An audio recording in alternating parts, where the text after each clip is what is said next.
I want to dig in a little more on something I touched on a little bit earlier in the angle and ask this question.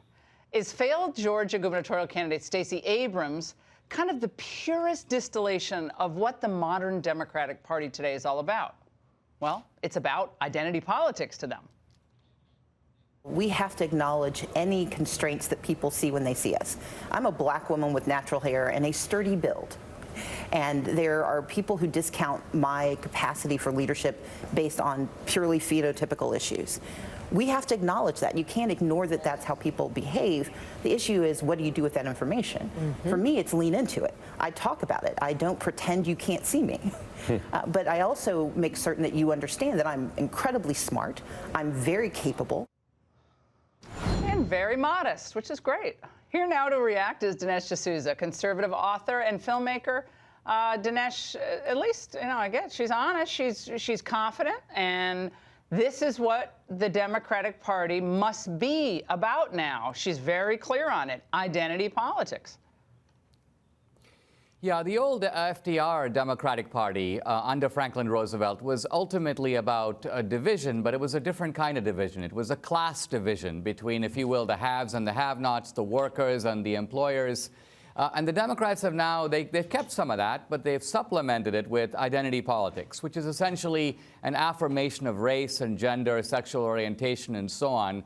I think Stacey Abrams is giving a very benign picture of what this identity politics is, because there's a toxic side to it. Let's remember, for example, that black nationalism came as a sort of retaliation against white nationalism. Malcolm X was asked why he was a black nationalist. In effect, he said, I got to be a black nationalist to fight against the white nationalism that preceded me. But of course, the inverse is also true, which is to say that black nationalism and Latino nationalism is likely to give rise to a revived form of white nationalism. So what I'm saying here is that Democrats, through identity politics, are creating some of the very problems that they then pretend to deplore. They deplore the rise of white nationalism, yet they are doing more than anyone else, certainly more than Trump, to fuel those fires. Yeah, but Dinesh, they have to keep this going, do they not? Because there has been significant progress.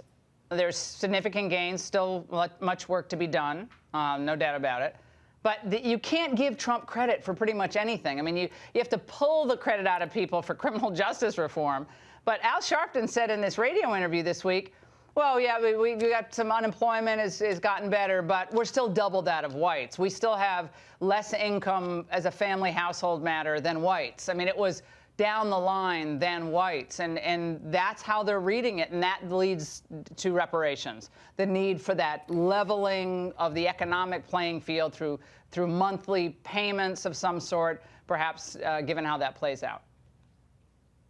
Well, you see here that Trump is actually embracing the correct answer to this sort of identity politics, and it is to reject identity politics altogether and to embrace a sort of decent American nationalism in which all groups are given an opportunity and a chance to move up. I think this kind of American nationalism, which was the nationalism of Lincoln, the nationalism of the American founders, this is the trump card, if I may say so, to beat identity politics. Yeah, and yet they want to tag the word nationalism, Dinesh, with white nationalism. So if you love your country and you think the country's worth preserving, our borders, our sovereignty, our Constitution, our history, our historical markers, even when they're people who committed, terrible acts of cruelty, but who redeemed themselves in other ways, then you're tantamount to just a white nationalist. But no, we love the country, all the warts and all. We love our experience. We want to keep getting better.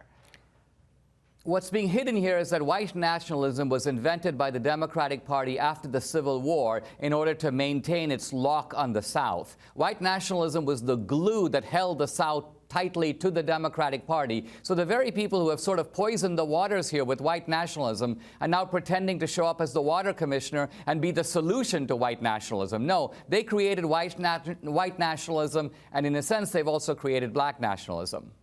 Dinesh, thank you so much. Great to see you tonight.